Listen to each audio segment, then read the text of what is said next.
This program is brought to you by SAMCETA, the San Mateo County Economic Development Association.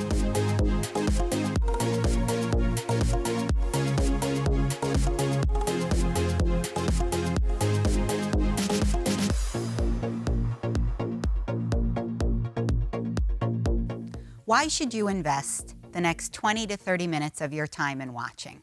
Have you ever wondered about the people and purpose behind various businesses on the peninsula and Silicon Valley? Who works there? Why? What do these companies and organizations really contribute to our communities? If you are even a little bit curious, take a moment and hear their stories and why business is more than the bottom line.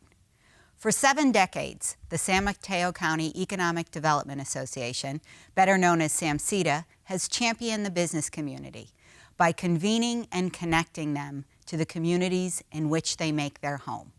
People hear about Genentech and Oracle, but do they know about Design Tech High School and Future Labs? My guess is no. So we are here and we are going to tell these stories and many more.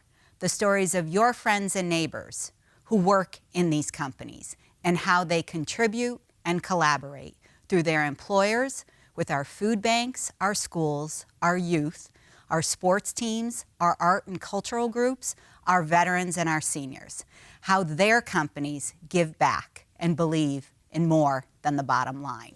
On today's show, we have Sunil Pandya, Market Executive, Wells Fargo Commercial Banking, Northern California, and Blanca Gomez, Vice President, Community Relations, Associate Manager with Wells Fargo. Welcome to More Than the Bottom Line. I'm Roseanne Faust, and I'm your host for today's episode. With me is Sunil Pandya, who is the Market Executive, Wells Fargo Commercial Banking, and Blanca Gomez, Vice President, Community Relations. It's so great to have Sunil and Blanca with us today. Thank you so much for having us. We really appreciate it. So what I'd like to do is start by giving the audience a sense of who you are, what your first job was, and how you got into where you're at today. So who would like to start? After you. I'll go first. So thank you so much, Roseanne, for having us. I'm delighted to share my story of my first job. I was actually a teenager, maybe 14 years old, when I was tasked with making phone calls to Spanish-speaking households.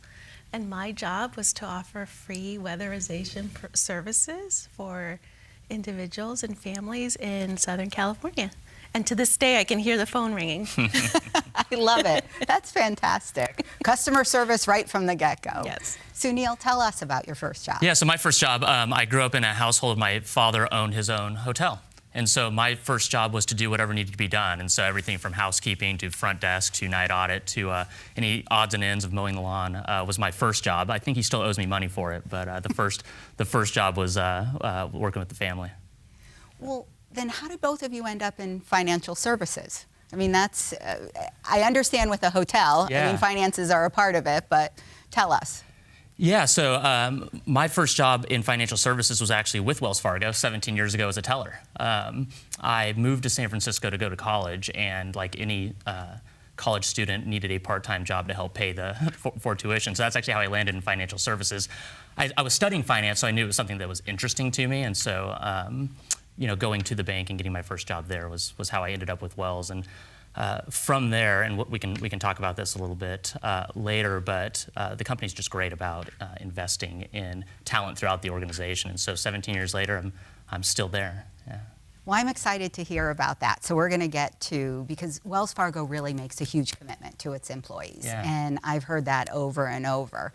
But Blanca, how did you end up in financial services and actually at Wells? Well, for me, it was not planned at all. I had no reference point. I had no one that I knew that worked for a bank. And so actually, as a career, I wanted to be a history teacher. And so after completing Occidental College, I went to the Executive Fellows Program and was placed at the Trade and Commerce Agency. And fast forward 19 years later, I'm here at Wells Fargo. And currently what I do is work with a lot of the company leaders to execute market strategies to help underserved communities here in Silicon Valley. What I find interesting about both of your stories, so 19 years, 17 years, you know in today's age, people are moving jobs pretty often. And so there is something in the Wells Fargo sauce, I'll say, about keeping people there. Would you like to touch on it a little bit? Yeah, no. Thank you for bringing that up. Yeah, the tenure of the management team and just the team members in general is something that we take a lot of pride in. And no matter what level of the organization you sort of look at, there are people who've been in financial services or with Wells Fargo for a long time. I'm more proud about the times whenever we have people leave and come back, which happens with a lot of frequency as well. And a lot of it just has to do with the culture, the commitment to the community, and the fact that despite the size and breadth of everything that Wells Fargo does, it's really a very community-based organization. And the team members, we work really hard for the team members to feel that throughout the organization. Is there anything you'd like to add? I would add that it also has to do a lot with the coaching opportunities and the opportunities to be mentored at the company. And for me, I've had multiple mentors. One of them was my longtime manager, Tim Silva, who retired after 43 years of service. And he also started as a teller at the bank. And one of his abilities was to help you self-discover the solutions that you needed for the challenges that were in front of you. And that's something that I take away now into my own leadership style.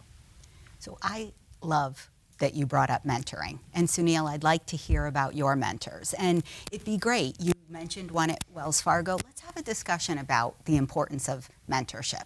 It is, for me, it's huge. And I look for it both within organizations and also outside. So let's have a chat about it. Yeah, it's extremely important and something that we put a lot of focus into, Roseanne, because I wouldn't be here without the affirmative work of a lot of mentors who got to know me, and not necessarily just in terms of what my job category was or what kind of the next incremental skill I needed, but get to know me and what I wanted to achieve in my career, both personally and professionally. And I can't put enough emphasis on how important that is, because the advice that they give me was really tailored based on the things that I thought I wanted, as well as things evolved for me as we started a family, as we moved to San Mateo County.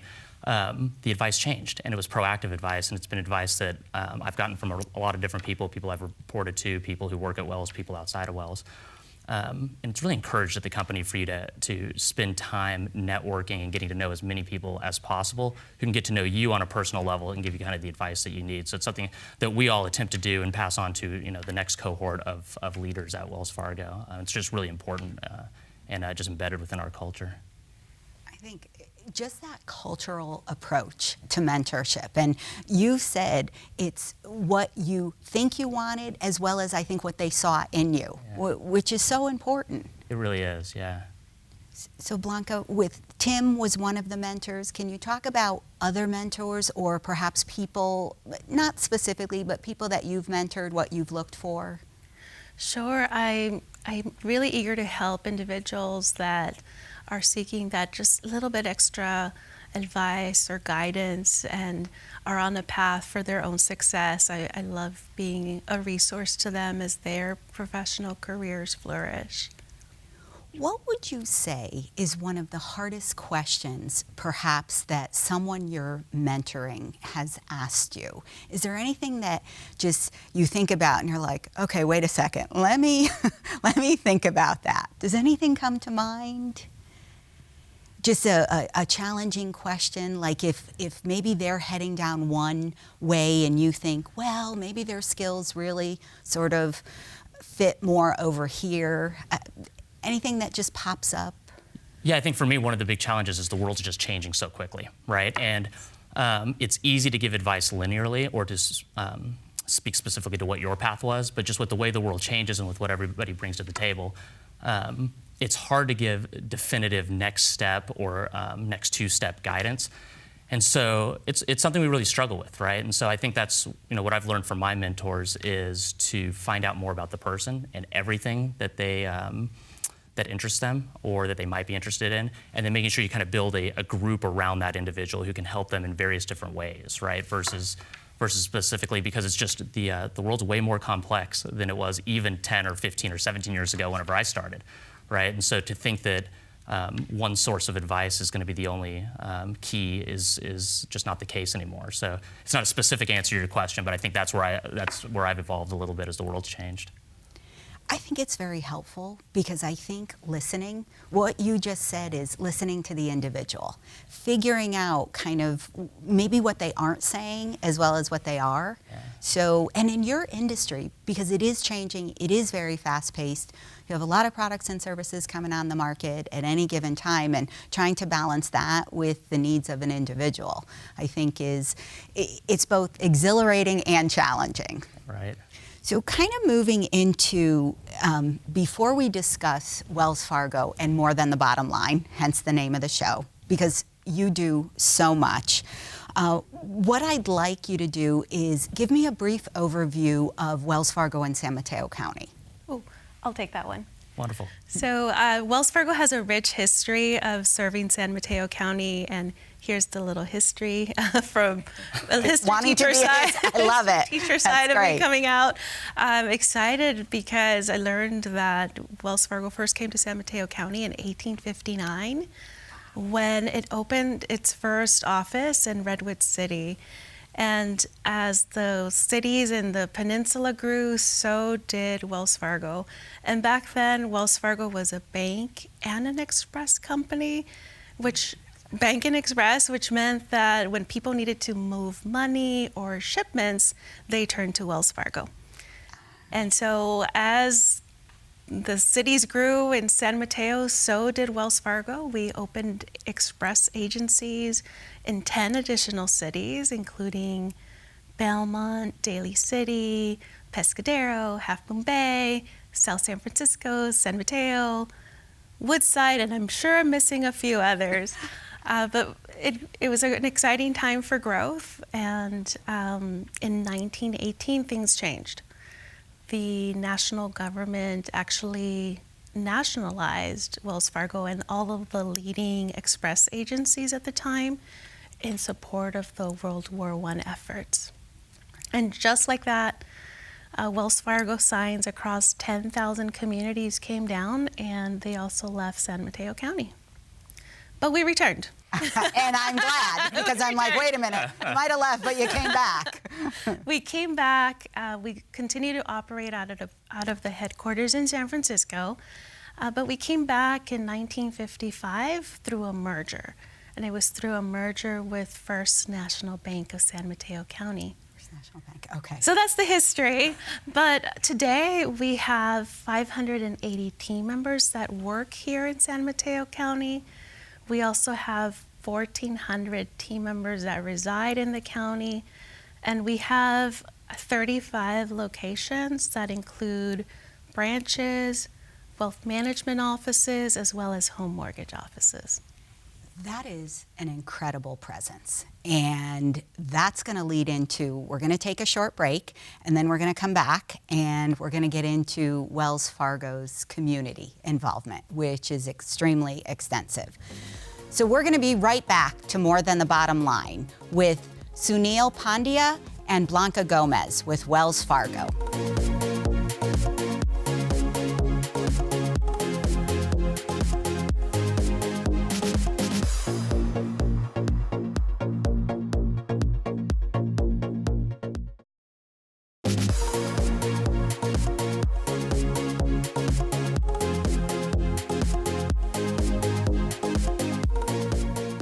Welcome back to More Than the Bottom Line. I'm Roseanne Faust, your host today. With me is Sunil Pandya, who is the Market Executive, Wells Fargo Commercial Banking, and Blanca Gomez, who is the Vice President, Community Relations with Wells Fargo. Thank you for coming back and joining me for session 2. So now we are going to talk about Wells Fargo and More Than the Bottom Line. I really appreciate you both being here. I know how much Wells Fargo gives to our local communities, and that's really what I want to impart with our viewers today.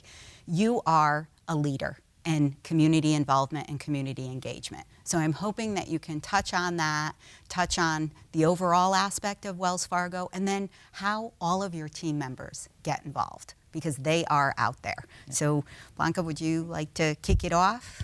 Yeah. Or Sunil, whichever. Oh, I'll go first.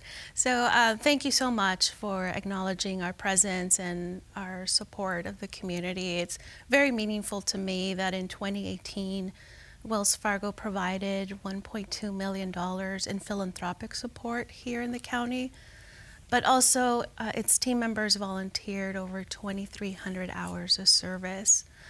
But beyond that, we also provided nearly $15 million in community development lending, and that went to support affordable housing, community service, and economic development efforts. But I'm also really excited about the announcement that was made earlier this summer regarding Wells Fargo's philanthropic strategy, in which we are becoming more strategically focused on the most pressing issues affecting underserved communities in our country. And they are housing affordability, small business growth, and financial health. So we are becoming more strategic with our resources and our expertise to really spark that change that will help our most underserved communities. And for me— Hats off to Wells Fargo. Hats off. I mean, that's special.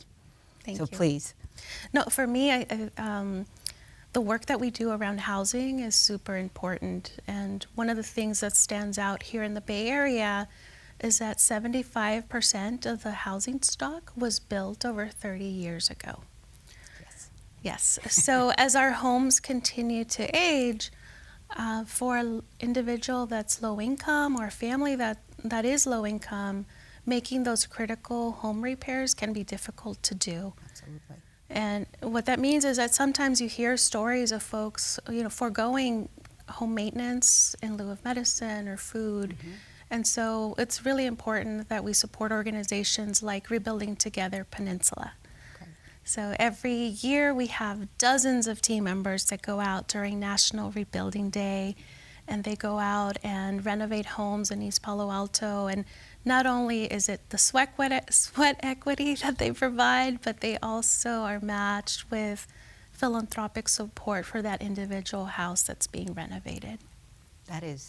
It's just heartwarming to hear that. And I know, Sunil, you'd like to touch on it as well in terms of team members' involvement and that sweat equity piece. Yeah, when you think about all that great work that the organization does, either through its foundation or via lending, it's kind of a hard story to follow. But luckily, we have team members, and I get to talk a little bit about that. And so, we talked a little bit about the tenure at Wells Fargo, and I think one of the things that makes us unique is the team member involvement and just how important it is that our team members are involved in our community. So, in fact, we actually have a dedicated month every year whereby the entire company mobilizes around, we call it the Community Support Campaign, and it has for 10 consecutive years been the #1 giving campaign as voted on by the United Way. And so we're punching way above our weight with this in terms of how much we give in terms of both time and treasure. And that's not just from a company standpoint. What makes me super proud is just the team members' commitment to this. So just to give a couple stats, over the last 12 months, Wells Fargo team members, not the company, the actual team members have donated $75.3 million of their own money and over 2 million of their own hours to their local communities. Here in the Bay Area, that's 25 million. I'm assuming you think about that on a proportional basis. And that's 899 separate giving instances. So this isn't one big lump sum that kind of juices the number. This is each individual thinking about what's most important to them in their local community and being empowered to do that. So we actually give our team members time, in addition to time off, dedicated time, paid time to go out and be involved in their community. And that's something we really encourage them to take advantage of. And then during this month, we have a dedicated day of service where, it'd be great if we could get 100% of the people there, but people take vacations and there's business that needs to get done. But a dedicated day where we try to get as many of our 250,000 plus team members across the entire country out of the offices and into the community with whoever's most important to them. So it's something that we've been doing since I've been here. I know it's been going on since well before then. It's just a fun time of the of the calendar where the entire team, just every day, there's a bake sale, a Habitat for Humanity build, a heart walk. There's just always an event, and it's a really fun time for our teams to come together and be involved in the community because it's just so important to us.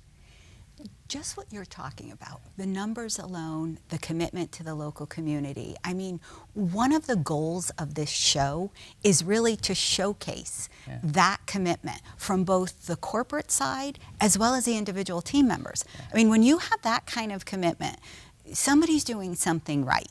I mean, it must feel really good to be out there and working on, I mean, housing in this area, for sure. And when you have 250,000 team members across your service area, across the entire United States, I mean, think about that. And getting a huge swath of them to commit, that's amazing.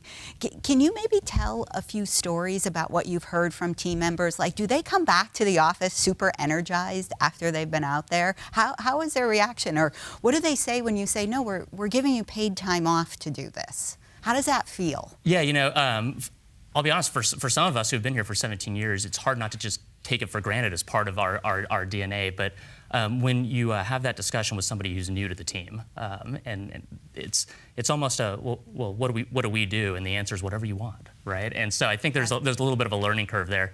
I will say I was out with a client, and they were asking the banker I was with, one of these great bankers who's on my team, why they moved from their prior institution to Wells, and the individual had a variety of reasons, and he actually cited, said, something I learned afterward that I didn't know that makes us unique is the fact that we have these events, and this is, you know, there's a dedicated month of service, absolutely, but just the fact that we support this throughout the year, and then whatever's most important to the individual team member, and it's not necessarily top-down directed.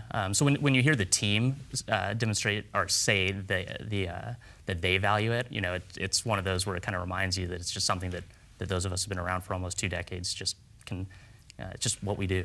It's special. Yeah. And I think you started the discussion, but Wells Fargo is a large financial institution. Yes. And that's one thing that definitely makes it unique. I mean, you hear a little bit from others. I mean, we can grant that. But tell me some other things that make Wells Fargo unique in the marketplace and with things like we were talking about.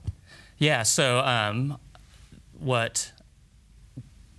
we're in Silicon Valley, right? And so north, south, and here, this is the most innovative place in the world. And I'm not sure that bank is the first industry you think of whenever you think of some of the most innovative companies in the world, but we are, and we've been actually at the forefront of innovation for a long time, and so that's something that we're very proud of because innovation, in a lot of ways, leads to improvement, and so both from a client standpoint, but then also just from a community standpoint, right? And so, believe it or not, at one point in time, the Stagecoach was innovative. Yes, for sure. But there's all these things that we take for granted now that Wells Fargo is at the forefront of, be it debit card, you know, bank card transactions, ATMs, the first in online banking, which is something you can't think about how else you would interact with the bank now, right? Desktop deposit, which a lot of our small and medium-sized business customers use to save time from having to go to a branch. It's something that we were on the forefront of. And all the way to current technologies whereby you can send money overseas using a variety of different technologies, SWIFT, ACH, or even something that's based upon blockchain. So all of these things that kind of push the envelope and figure out better ways to serve our customers, and then hopefully, by a byproduct of that, also our community. So we have a group within Wells Fargo that's solely focused on innovation. In addition, something that's really unique is that we have an accelerator program where we actually have a group within Wells Fargo that will make investments in early stage companies that have something to do with financial services. And not only the investment, but it's the ability to bring those individuals in and learn from, you know, the diverse experiences of Wells Fargo team members who are buyers of technology or users of technology, and to create that environment to help those local businesses potentially grow at a more accelerated rate. So it's something that I'm just extremely proud of because it's, especially given where we are, and I think it's something that makes us unique relative to a lot of our peers.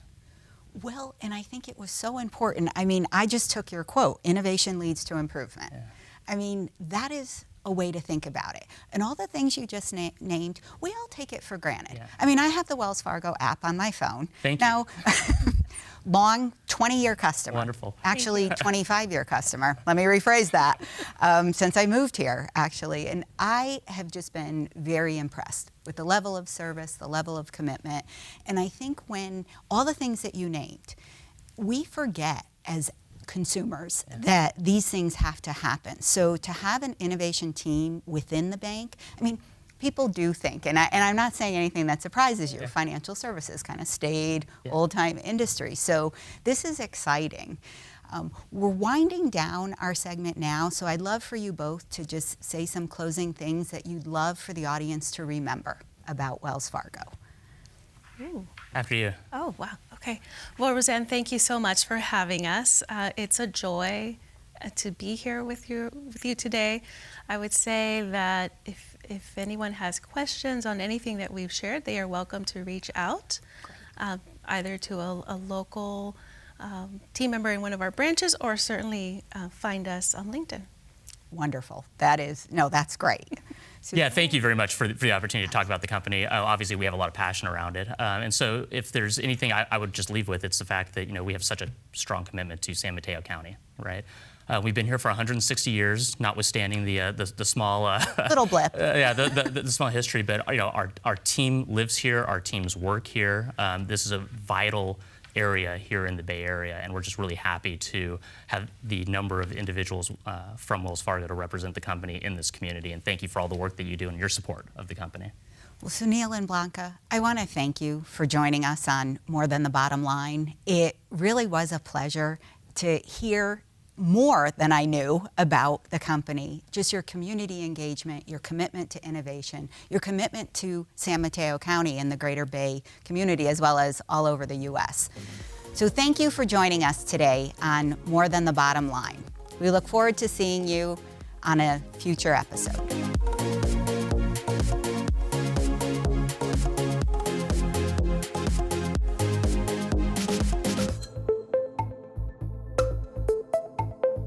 On today's episode of More Than the Bottom Line, we have our fun segment entitled Guess the Company. I'm going to share with you 3 facts, and we're going to see if you know who this San Mateo County company is. They are 100% employee-owned since 1986. They built an exceptional resource ecosystem, one that both protects the environment and sustains the local community. And our third fact is they have over 45 operating companies that provide integrated services to over 889,000 residential and 112,000 commercial customers in 4 states. And the company is Recology, our great San Mateo County service provider.